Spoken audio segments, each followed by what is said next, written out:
Hello, hello, hello, and welcome to the Conversation Room Black History Month edition. It's so good to see you. Well, or that you're here. I can actually not see you, but I can feel your energy. So, welcome. Today's Conversation Room is about working towards belonging, on being seen and heard. My name is Ellen Wagner. My pronouns are she, her. I'm currently located in Princeton, New Jersey, and that's why you see the beautiful sun coming into my office here, which is wonderful. It is quite cold, but it's super sunny. So I'm in a really good mood. And I am the founder of Cross Cultural Bridges. Cross Cultural Bridges helps and supports organizations not only in Germany and Europe, but also in the United States to discriminate less, to get more inclusive, to create a culture of belonging. But it's not really about me today. I brought in some guests, and I'm very curious from where you out there are tuning in. So please just drop in the chat from where you are tuning in, where you're located. We would love to know that. And therefore, you can just use the chat function, no matter if you're tuning in from LinkedIn or Facebook or YouTube. Just type in the chat and make this an interactive panel. I would love that. And I see already there's Nadia from Montreal, Canada. Hi, nice that you're tuning in. And yeah, so the goal of the next 60 minutes is that we discuss the importance of belonging. If you're wondering what is belonging and how can we create a sense of belonging, we will hopefully clarify this during the panel. So this conversation room is for all of us, not only for me, because I learned so much here from the people in the room, but also from you out there. Okay, so please use the chat and just type in your questions if you have any, and then we will hopefully have the time to answer all your questions. We either do this throughout the panel or we will do that at the end for a little Q&A, and we hope that there is enough space for all of your questions. Okay, like I said, I'm not alone, and you see three wonderful people here with me on this panel, and they will introduce themselves in just a bit. I have Annelie Wambeek here, I have Audry Bron and Sharon Hurley Hall, and yeah, I would just shut my mouth right now and hand it over to you, Annelie. Would you like to introduce yourself and tell us a little bit more about you? Sure. Thank you, Ellen. And thank you very much for having us here today. I'm really looking forward to this conversation. My name is Annelie Wambeek, and I'm currently based in Amsterdam in the Netherlands. There is a little bit of sun at the moment, which is very uncharacteristic, but let's go with it. I am half Sri Lankan, part English, born in Sweden, lived in Spain with Dutch ancestors. So mixed, you could say. And I have just started my own company and I work as an intercultural trainer, specializing in belonging. So I'm very much looking forward to being here today. Thank you, Annelie. And Audrey, another person from the Netherlands. Yes, another person from the Netherlands. So my name is Audry Bron, and I am located in Haren, in the Netherlands, with double A. So for the Dutch people who are coming in right now, it's the one with a double A in the south, not the one with one A in the north. There are two Haren. So yes. And I am from Surinamese descent. I was born in Suriname and raised in the Netherlands. I was raised bicultural, in the house with the Surinamese culture and traditions, and outside of the house with the Dutch culture and traditions. Um, I work in the field of diversity and inclusion for a company named RADA, but I also work as a freelancer for myself as a diversity, inclusion, and global communication expert. One of the topics that I often like to talk about is inclusive communication, since it's really important, and it also has something to do with belonging. And another topic that I also like to talk about is social mobility, which is also linked. Actually, everything that we discuss about diversity and inclusion is linked to belonging. so, so that's me. Thank you so much, Audrey. Sharon, you're next. Introduce yourself, please. Hi, I'm Sharon Hurley Hall, pronouns she, her. I describe myself as a citizen of the world, currently located in Barbados. I am British born but Caribbean raised, and both of those are very important parts of my identity. I've lived in several countries. I am the founder and curator in chief of Sharon's Antiracism newsletter, which I started in August 2020. In my day job, so to speak, I am a freelance writer, now writing about diversity, equity, inclusion, and belonging. I am also the team lead for diversity, equity, and belonging at Omnis Education, and I spend a lot of time doing workshops and courses, as well as writing about all these issues. Thank you so much, Sharon. And I'm just going to show you the link to the Antiracism newsletter, which is amazing. You have to subscribe if you're watching right now. I'm going to check with you later. All right, then. So today we want to talk about diversity, equity, and inclusion. But there might be people out there who never heard about these terms, or maybe they heard about these terms and they have their own understanding. I would love to hear from you, and maybe Audrey, we can start with you. What is diversity, equity, and inclusion, and why is it important for you? And you're still on mute. I thought I'm going to be the first to do this. Thank I'm you. the first now. So actually, diversity, equity, and inclusion, it's a journey. That's how I perceive it. Life is a journey, and this is part of the journey in life. I am, when you speak about diversity, we talk about everything that's the makeup of a person's intersectional identity. And with intersectional identity, we mean all the various identities that you hold in yourself, the visible and the non-visible ones, that makes up you, that is you, and everyone else in society. And when we then talk about equity, is that all your intersectional layers are accepted. But the thing is that that's not the case in society, not always, especially for me, a person of color, there is not always equity in society. And equity, actually, when we talk about equity, so I'm translating for the people who are not known with the words that we're using in diversity and inclusion.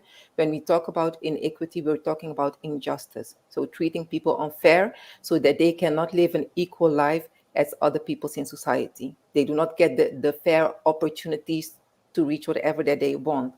And for people to be treated in an equitable way, it's also important that they are included. And the inclusion depends on how they want to be treated, that they feel that they are included in society. So it's not just, for some people, it sounds like nice terms, nice, but it's serious business that we're talking about. We're talking about decolonization when we're talking about diversity, equity, and inclusion in all the topics that pass by when you talk about diversity, equity, and inclusion.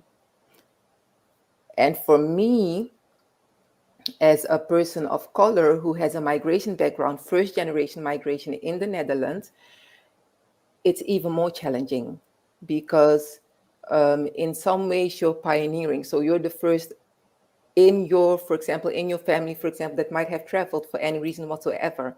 We came to the Netherlands because of the inland war. So we were asylum seekers.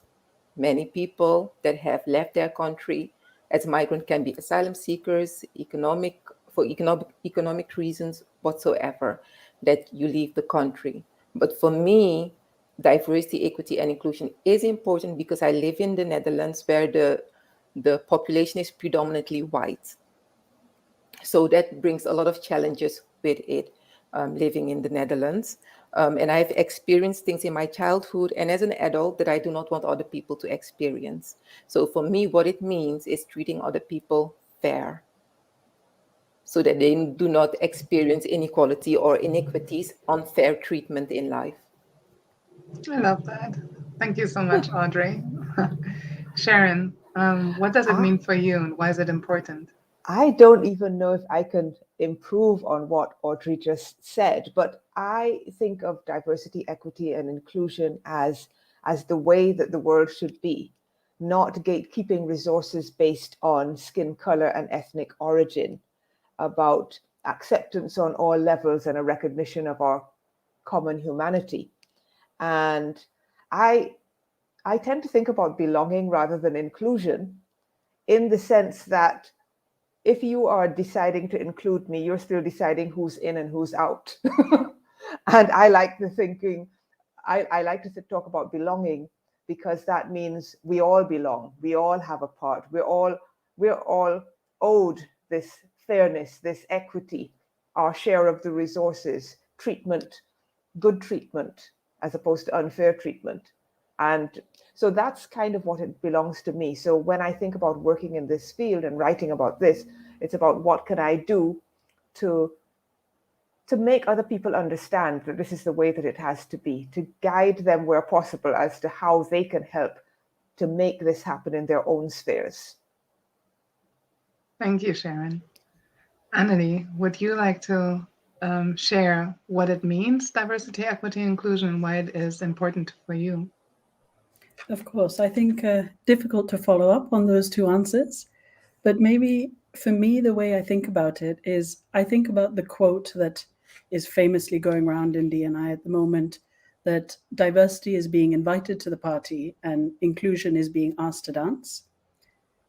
And for me, I have a bit of a problem with that, because for me, belonging is not having to wait to be asked or to be invited. It's being able to choose the music yourself. And it's that sense of agency and I think, equity, equality, that I hope DEI won't be something that we need to teach forever. I think that is my hope for the field. But I think right now it's fundamental. And it's not a nice to have, it's a must have, at least for me. If I can add something to that, because I totally agree with what Sharon and Annelie were saying, because Sharon started talking about the belonging part, and that's really important, because belonging is being accepted, right? Being accepted for who you are. Annelie and I, we live in the Netherlands, and the Netherlands is known for one of the most tolerant countries around the globe. So tolerant, to tolerate is a verb, and it doesn't mean that you are accepted, you are tolerated, right? So I really like when Sharon started talking about the word belonging, because it was during one of my lectures when I was doing the study management of global management of managing cultural diversity, that I had a professor, Professor Beck. He's now retired, and he is specialized in religious diversity, and he asked us to reflect about the verb to tolerate, as the Netherlands being a country where it's a tolerant country. But when you talk about diversity, equity, and inclusion, you do not want to be tolerated. You want to be accepted. And what Annelie was saying, like, there is a lot of work to be done. Bear in mind that when slavery was abolished, France was one of the first countries to abolish slavery, and there was a lady, I forgot her name, and there was a stamp, a post stamp, I believe, that they made, and she put a stick above the head of a white person and a black person to show that we are equal. It was a white lady who did it. We are equal, and now we are so many centuries further. What Annelie was saying, we're so many centuries further. We hope that we will not be teaching this anymore, but we are so many centuries further, and we're still talking about this. We're still working on this. Just wanted to add. Thank you, Audrey. I think that was really important. And Sharon, I would like to talk to you now, address the next question to you. You mentioned that you write an anti-racist newsletter. So you're a writer, and I'm losing my voice, I'm sorry. And the question I have, who do you write this newsletter for? And maybe you can talk a little bit about the reactions. Sure, absolutely, absolutely, Ellen. And hi, everybody. I forgot to say that earlier. I write the newsletter for people who are working towards anti-racism, but I have two audiences really, because as I've discovered, I did not know at the start who was going to be reading this newsletter. I knew that I had stuff I needed to say and to get out. And I have two distinct audiences. One is audiences that are anti-racist people who are predominantly people in white majority countries, predominantly white people, I believe, but also some Black DEI practitioners. That's one group. The other group is people who are Black people and other people who face isms, who are existing day to day in these predominantly white spaces and who feel seen, who realize that the content is reflecting some of their experience. Because I lived in England for 15 years. So I know what it feels like to move through those spaces as a dark-skinned Black woman, right? And so my aim with the newsletter, I describe it as fighting racism one article at a time, right? And my aim is to educate, to inform, to help people to walk a little bit in our shoes and, evince some empathy for what it feels like to be existing in these spaces in the skin that we're in, but also because I don't just like to just lay these things out, to give people actions that they can take in their own circles. Here's how your Black and brown colleagues might be feeling. Here's one thing you could do to make that better. Here's something that you need to be aware of.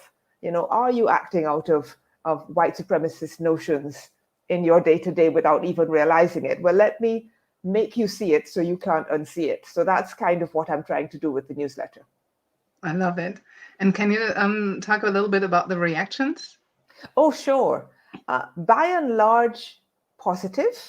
By and large, people are getting what they want to get, or what they need to get out of it. Of course, there are trolls. Of course, there always are. Of course, there are people determined to misunderstand. Of course, there are people that want to come and in your comments with the racial slurs and the negativity. I try very hard to ignore those people. I'm not writing for those people. If your mind is already closed, clearly you're in the wrong place, right? And so I don't very often respond to those. It does take a toll, but I don't very often respond to those. I am very happy to block, report, delete. Okay. I love that. Yes. And just recently I experienced, on my yesterday's post, there are also negative comments, but they're kind of mild. I experienced some darker things or some, let's say, meaner things in the past where people really tried to offend me, tone police me, gaslight me, and silence me. And I find it really hard to deal with that. And even if I do workshops, sometimes I really struggle to keep my temper and not to be super angry, because then I fall into the stereotype of the Black angry woman and it makes it even harder. How do you deal with that? And Annelie, would you like to start, or Sharon, would you like to add anything to that? I just felt that you wanted to say something. Just go ahead. Yeah, it is hard sometimes. There's no doubt about it. There are days, we're all human beings, we have bad days. There are days when you can brush off negativity, and there are days when it seems to sink into your core. And I think that you have to honor your feelings in that moment and do what you need to do to look after yourself.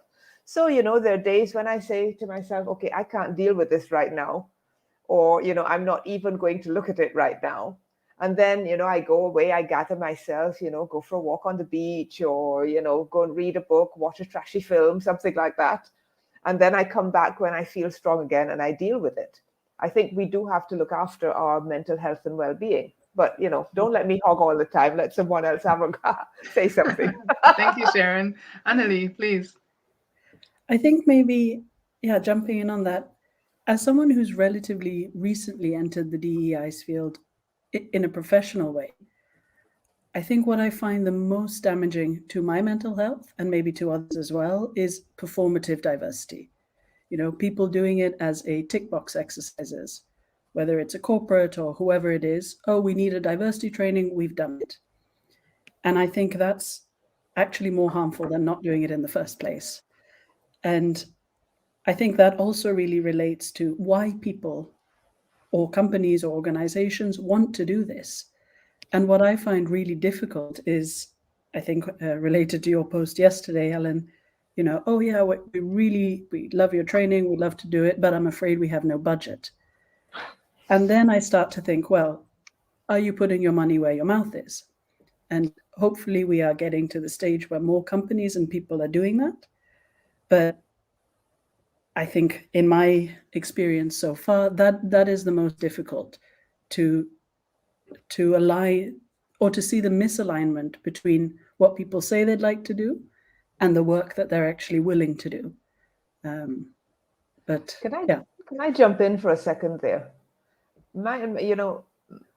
You have to teach people to value you, right? Sometimes you have to take a hard line, even though that might not be your natural bent, your natural inclination. And you have to say, no, this is not something that I do for free. No, are you actually in the right place to be worthy of the training that I'm going to be delivering to you? Are you ready for me, right? And if you are ready for me, this is how much it is going to cost, right? And I say this, I've said this a lot recently, for all of us, we're not just teaching this stuff, we're living it. It's a double toll, okay? All of that we bring to the table has a value, and we have to teach people to value it. Yes, thank you, Sharon. And I'm so thankful that you do this, that you speak out, that you speak your truth. It totally empowers me. And there are some other people that I just joined this week. It was Elizabeth Leiber, and it's also Madison Butler. And the other name was, Sharon, help me out. Ashanti Maya Martin and Yes. Lisa Hurley.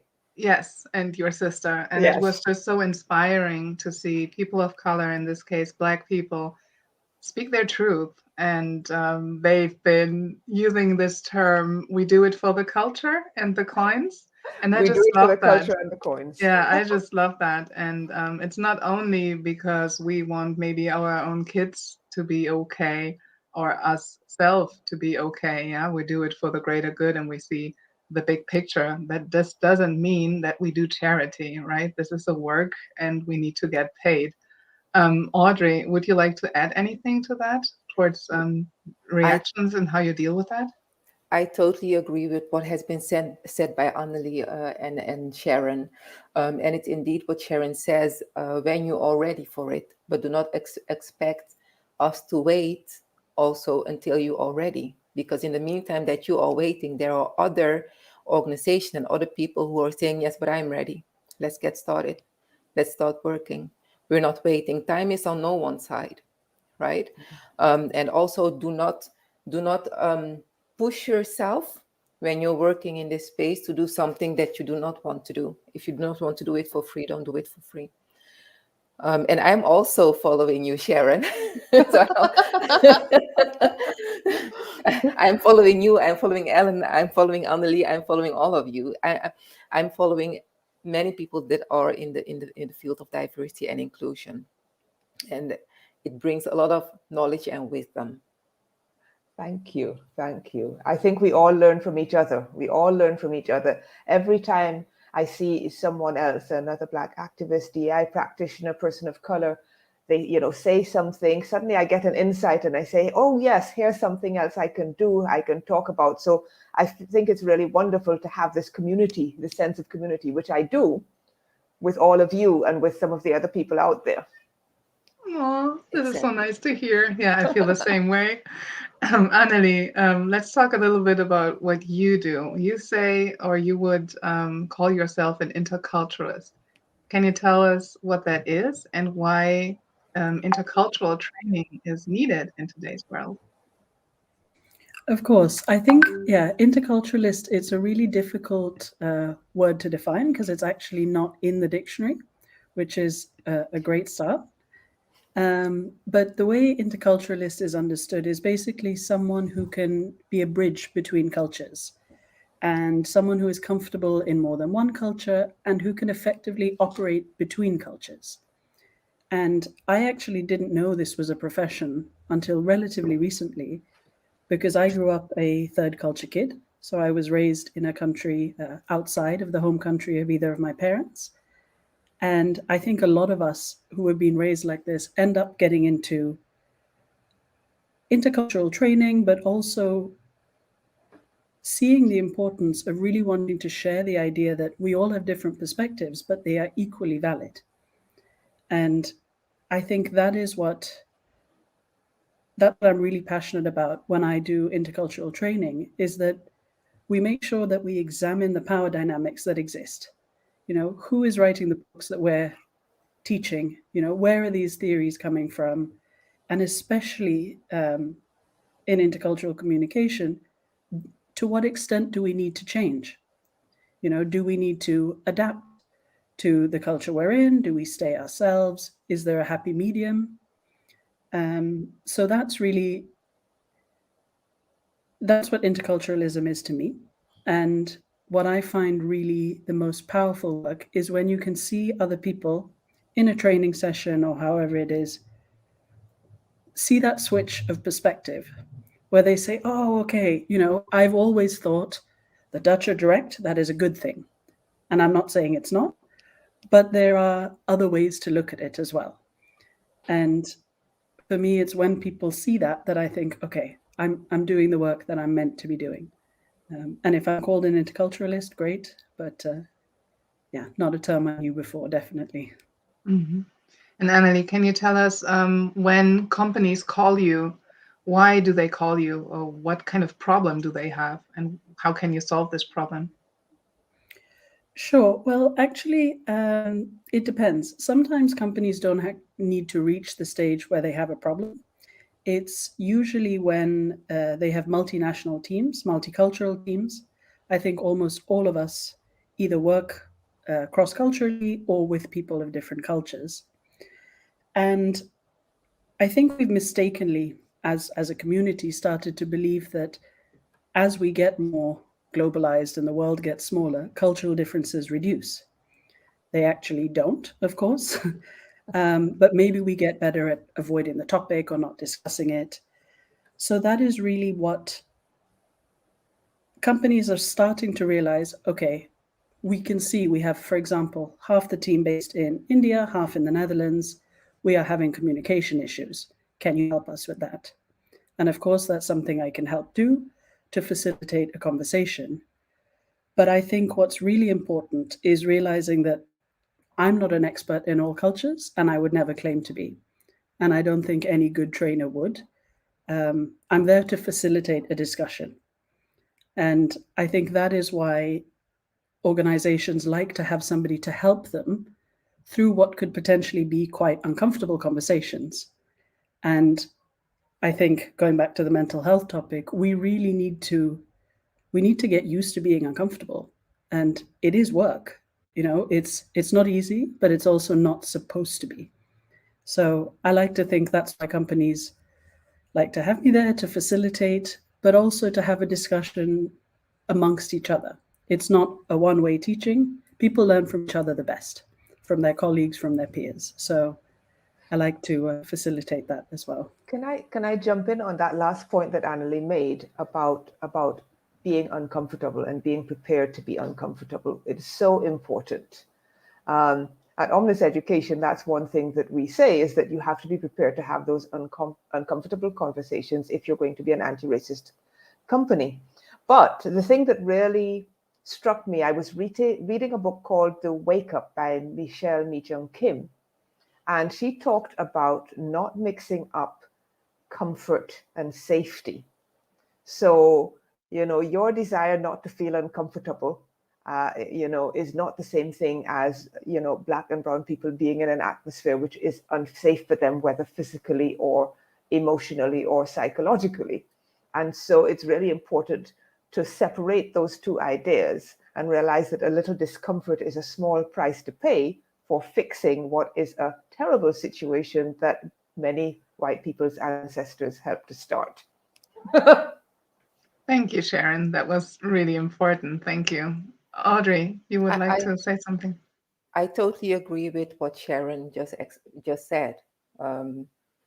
Feeling safe and having an uncomfortable conversation. But also, I applaud the work that you are doing, Annelie, because it's really important. Because one of the most important things when you talk about diversity and inclusion is also hearing the stories of other people. So giving people, facilitating what you're doing, other people, in order to talk about their identities, about their intersectional identities, is really important. Only then, when you understand what other people are going through, will you be able to perhaps move, take action, change your behavior or whatsoever. But those uncomfortable conversations that they're having are not uncomfortable for everyone. For example, I am a Black woman. I talk about this topic a lot. My husband is white, and I talk with him about a lot of uncomfortable topics when it comes to diversity and inclusion. I'm used to talking about it. It doesn't mean that I feel therefore safe in all situations that I talk about this topic. Because at a certain point, there is also a sense of fatigue because you're always perceived as the one that has to talk about it. You are always the one that has to teach the other is not a nice word, but you're always the one that has to teach other individuals what it means to be Black. And sometimes they're not even listening, and sometimes they don't even want to do anything with it. And sometimes they're only doing it when it's Black History Month. Then they're going to move. And when Black History Month is over, they don't do anything. And I'm now talking about Black History Month. We don't celebrate Black History Month in the Netherlands.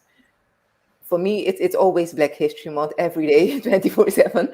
We don't celebrate it in the Netherlands. I'm from Surinamese descent. We celebrate the 1st of July, which is Keti Koti, means literally cutting chains of slavery, of enslaved people, cutting of the chains. So having those uncomfortable conversations is really important. Being interested in other people's background is really important. Only then will you move forward. And sometimes it doesn't feel safe at all. No, and sorry, Ellen, do you mind if I jump in there? Please. Thank you. I think also what you said, Audrey, is we need to start having these conversations, and we really need to move beyond, standing at the coffee machine saying, oh, everybody from X country does this. And isn't it annoying that, people from this country do that? We should be beyond that, And it's not to say that we are all naturally biased. And that's human nature. And I think that's sometimes what people like to pretend, oh no, I'm not biased, or I can work with everyone. Yes, you can, but everybody, myself, everyone here, we all have these biases. And if we don't discuss them, or if we discuss them with people who are like ourselves, you're just echo chambering. You're not really going to be getting any new perspectives. And that's why I think, we need to have these conversations, and it might start uncomfortable, but the end point, we all want to get to the same place. Nobody enjoys treading on thin ice and not sure what to say, but yeah, it can be discussed, and I think that's the most important thing for me. And if I could jump in there, I also wanted to jump in. Yes, just to say that, well, to totally agree with Audrey. I'm Black 365 days a year, 24/7, right? So a month is one thing, but it's 12 months for me. Okay, but related to what you were saying, Annelie, once you've had those uncomfortable conversations, you have to be prepared to suffer through some additional discomfort and actually do something. What I would like to see is, a lot of people came out in May, June 2020 and said, oh my gosh, I had no idea, which, that's a whole other thing, because, we're here living this thing all the time, and it's how could you be so oblivious? But the other thing is, okay, it's a year and a half later. Now that you've been doing a lot of reading and learning, what are you doing? What are you actually doing to change things? And so I want to say that having the conversations is one part of it. Taking action on what you have learned is the other step that has to happen in order for us to get to that future where we all feel that sense of belonging. Exactly. Yes, yes, yes. Exactly, Sharon, what you just said. So, and I totally agree. And the thing is, another thing that I always also say is practice makes perfect. At a certain point, when you get used to having those conversations as a white person, because most of the time people that feel uncomfortable in those situations are people that are white, or at least people that are not black, or people of color, not underrepresented groups, because they already have the sufferings that are going on. um, have these conversations, and practice makes perfect. Practice it, speak about it. Don't look for the information always at the person that you want to have the conversation with. Look online, go to museums, whatever, do whatever it is that you need to do. And then take action, work with it, because why did you want to learn it? If you want to learn something, it's because you want to do something with it, right? You were not forced to come and have an uncomfortable conversation. It's because you wanted to do something. At least that's my perception of it. Some people might be forced, others are not. But when you have had that conversation, do something with it. Do Yes, your and thing. you can send us all emails and invite us and pay us fairly, and we will be glad to show up and help you being aware of all these topics. So yeah, just contact us. We're here, and we have a huge network and we can even recommend colleagues who are as brilliant as we are. Thank you so much. Audrey, I would like to talk about one point. You said social mobility earlier. And I remember when I heard the term for the very first time, I thought, like, what is that? And maybe some people out there feel the same way. And by the way, you can use the chat if you have a question. So do that, or give us feedback if you like this panel. Audrey, what is social mobility, and which role does it play in Black His or Her Story Month? Well, social mobility is a really broad concept, and I am a lived experience of social mobility. But let me first explain the concept. So, social mobility is actually a concept that goes vertically, sorry, and horizontally.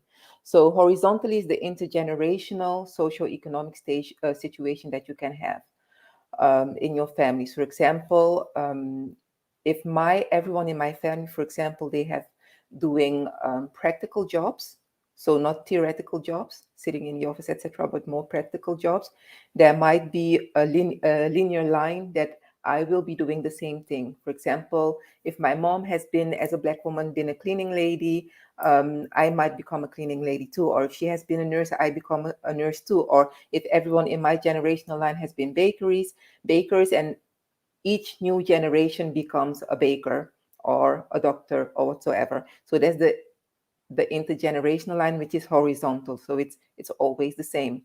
And then you have the vertical line, and the vertical line actually is that you can go up or you can go down, upwards or downwards in your socio-economic situation, because you meet new people, because you get educated, because you migrate, because you speak a new language, uh, because you start straightening your hair. I have kroeshaar, which is like 4C hair. I might start straightening my hair because I think it will give me social mobility. Exactly. Because you marry a white person, but it doesn't have to be that per se. But there are many ways that you can have social mobility, but social mobility can also at a certain point be stagnant because there is no development, because you do not have the right allies, and allies are people who are privileged, who are in a position of power or knowledge, because knowledge is also power, and those people can help you to move up. But in social mobility, you can also go downwards. So, for example, if you do performative diversity, equity, and inclusion, at a certain point, people will see that you are a fraud and you will go down. So that can be an example, but it can also be to whatsoever crisis that your social mobility comes to a standstill and you go downwards. For example, if you lose your job and you no longer feel like socializing because you do not have the money, you can go downwards or it can become stagnant. Um, as when you look at Black history, I come from people whose story did not start with enslavement. I come from people who were educated or at least trained. When we talk about education, we always think about things that you learn in a book, but that's not only education. Education is also verbal, learning things, verbal and seeing things, because that's how my people started. My people did not start with reading a book. It was through the oral delivery of their selves, of their lives and their history. So my history, because I'm talking about history in English, they speak about history. In Dutch, it's geschiedenis, which means it has been completed, it's done. But my history does not start in the Netherlands. It does not start with enslavement. It started in Africa as a Black person. And because I'm living in the Netherlands and because I have to, yes, yes, Ellen, because I want to be part of the Dutch society, there are certain things that are necessary for me to do in order to have social mobility. For example, education. In Dutch, they call it stapelen. So it's like your stacking of education. I got an educational advice as a child after primary school, which was a practical education. In the Netherlands, you have practical and theoretical education. Practical education or more work that you do with your hands. You do not need to think that much, but you also get paid less. And you have theoretical education, which means you go more in the books and you go to a master's studies, etc. So I had to stack from to the point that I had a master's degree. And in social mobility, from an educational point of view, that would mean that I moved out of the horizontal line, in which my father did not have a university degree, neither did my mom, neither did my grandfather, neither did my grandmother, neither did anyone before that. So that's an educational social mobility, with the thought that I might get a better job. I might get a really well-paid job.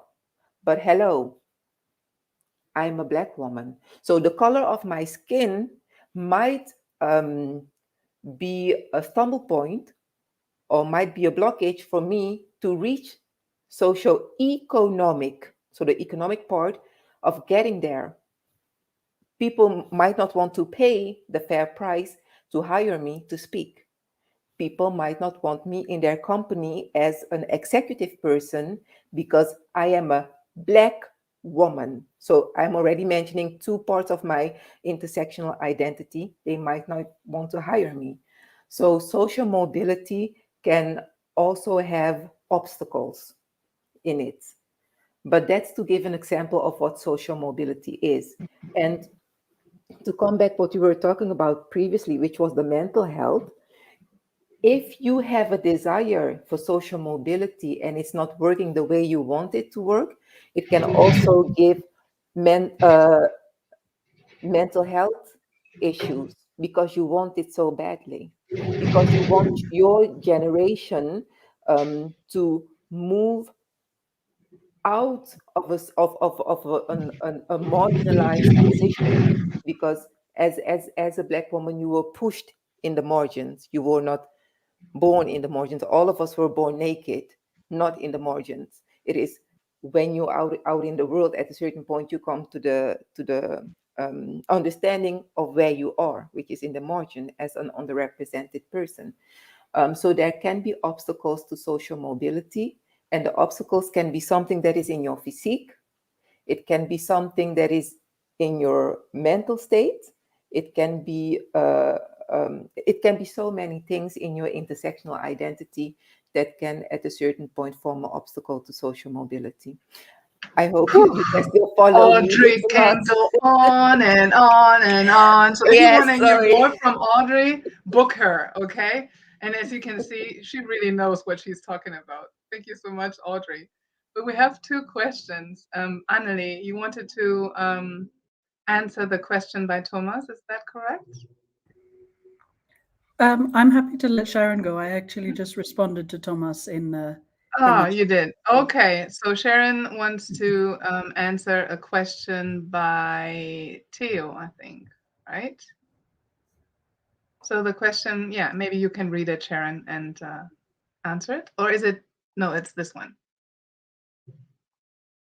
And you're muted. Yep. Of course, it always happens once every call, right? Yes. So Theo says, I heard that belonging can't be given to someone because it's the crucial element is that it's co-created and not granted. What are your thoughts on that? And I totally agree. And that's why I like the term belonging. Right? That's why I don't like the term inclusion as much, because I don't, or as Audrey was talking about, being tolerated, right? All of those presuppose that somebody else is in charge of your place in the world. And I believe that belonging is something that we all have a right to as, citizens of this planet.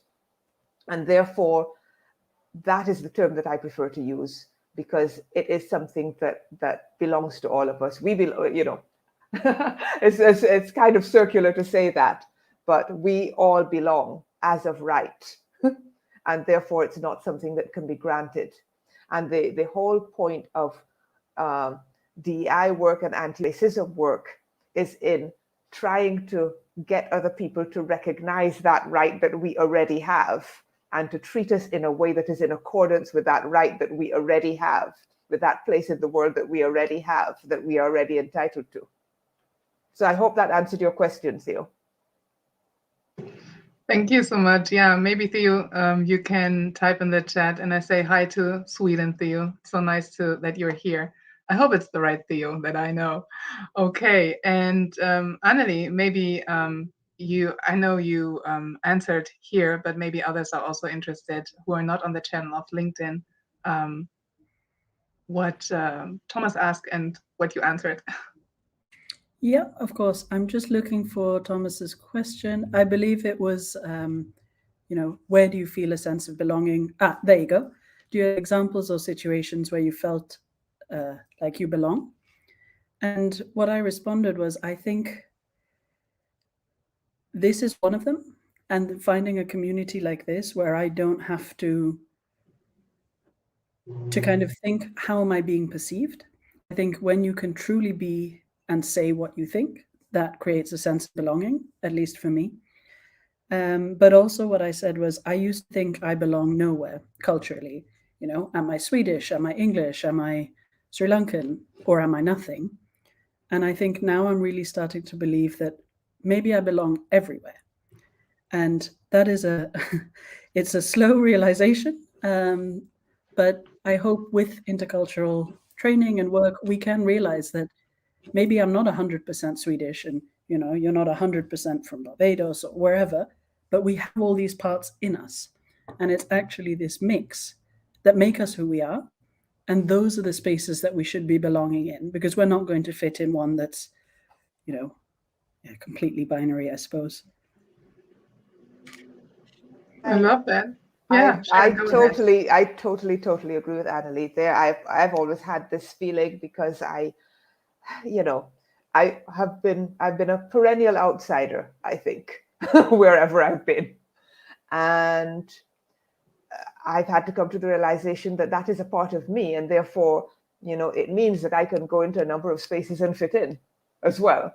And therefore, that's why I described myself at the beginning as a global citizen, because that is how I think of myself. Yes, there are spaces on the globe that won't welcome me, and there are spaces on the globe I may choose not to go to, but I belong on this planet. And so that's the position I'm moving forward with from here on. Yes. I love that. Audrey? I totally agree with Annelie and with Sharon. And I think the thing is that I was born in Suriname and I was raised in the Netherlands. And in Suriname, I'm not 100% Surinamese, and in the Netherlands, I'm not 100% Dutch. So where do you then belong? Because you haven't been raised there. And the thing for me is that at a certain point, and for me, it was a spiritual reality and awareness that, wait a minute, I was born into this world, I belong into this world. Anywhere where I go, I belong. That's why I'm here. And it is that I came to the Netherlands by choice of my mom, which was a good choice that she made. But as a grown-up person, by choice, I can choose wherever I go now. So wanting to belong in a space, like Sharon was explaining, we move our bodies where we want it to go, but we belong. We have the right to be, we are enough and we belong. We are enough. You alone are enough. Maya Angelou. Yeah, I love that quote. I even have it on a bracelet. And everyone out there, I feel like we can go on and on and on. I would need a break just to get a coffee and then to have the energy for another hour. But we don't have the time today. But that was maybe just a sneak preview of what we all in the room have to say. And there's so much more to say. But unfortunately, we're coming to an end. So now is the time for you to ask the last questions or hit us with your comments. And one question from Claire is learn and do. What actions do you suggest people can take? And that might be a very good question towards the end. So now we learned what diversity, equity, and inclusion is. We learned what belonging is. We learned the terms interculturalist, social mobility, and so much more.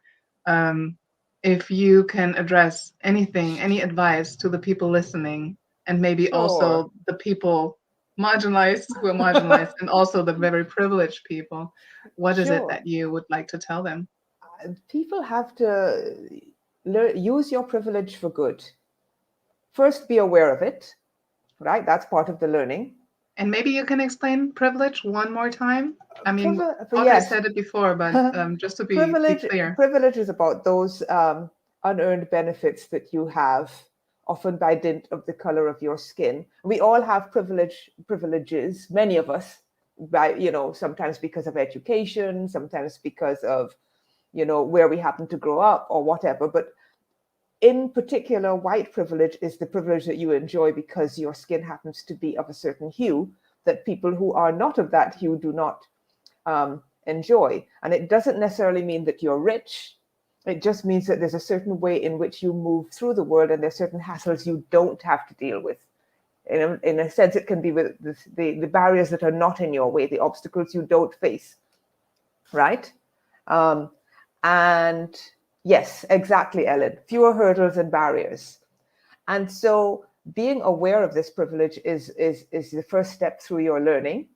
Then thinking about how can I use that? And there are lots of different ways that you can use that. You can use that by being aware of how the Black and brown people in your orbit are seen and making steps to counter that. In other words, don't assume that the next Black woman that comes through the office door is there to serve the tea. She might be there to give the presentation, right?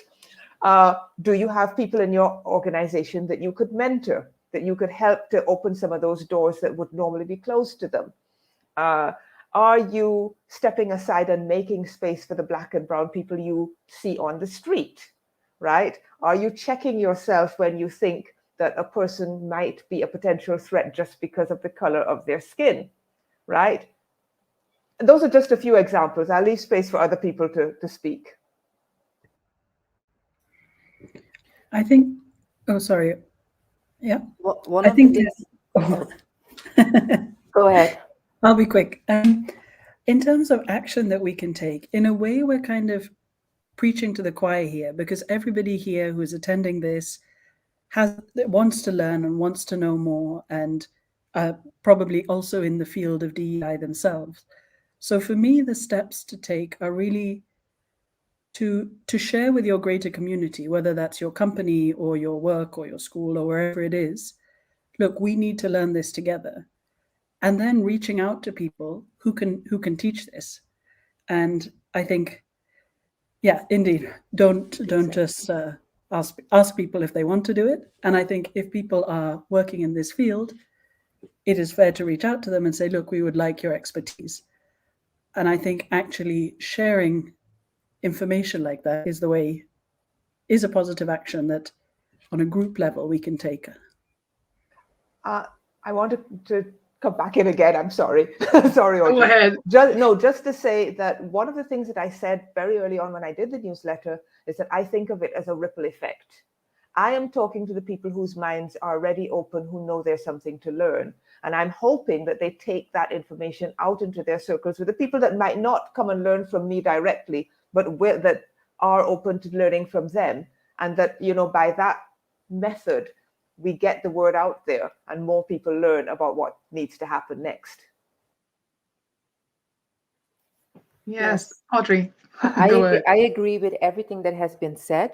And Claire, you said, what action do you suggest people can take? This doesn't sound like an action, what I'm going to tell you right now, but it is an action. Learn to listen, to understand. Because once you have learned to listen, to understand, and you behave, because diversity and inclusion are not just words, it's behavior. It's what you do. It's interaction. We talk and we act. So once you have heard someone talking, you have seen someone talking, sometimes you do not even have to ask, what can I do for you? That person has already told you what you can do for them if you have been listening really well. And then you can always ask, of course, I heard you talking and this is what I understood. I want to help you. How can I help you? Or I understood that you need this or that.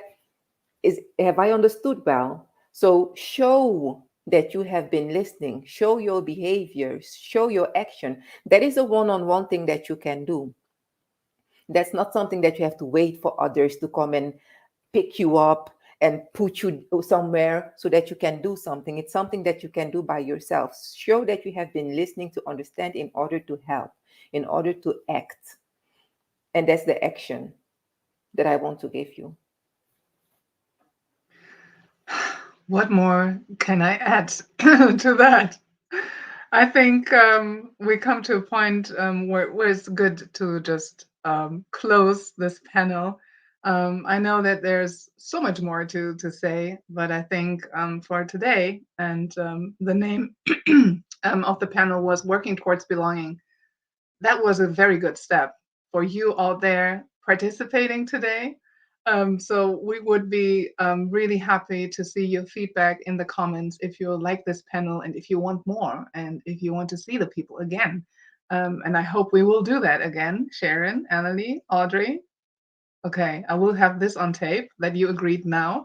And for everyone out there, thank you so much for coming and showing up and sharing your perspective, asking questions. That is what we want to see, to start a conversation. So maybe you learned from us today how you can do that. And there will also be a recording. So it would be great if you just forward this conversation to other people who didn't have the access today. That's another way how you can help. And this is it. We are at the end of our conversation. We will go offline in just a second. Thank you, everyone, for being here. Thank you, Annelie. Thank you, Audrey. Thank you, Sharon. And hope to see you again. Okay, take good care and bye.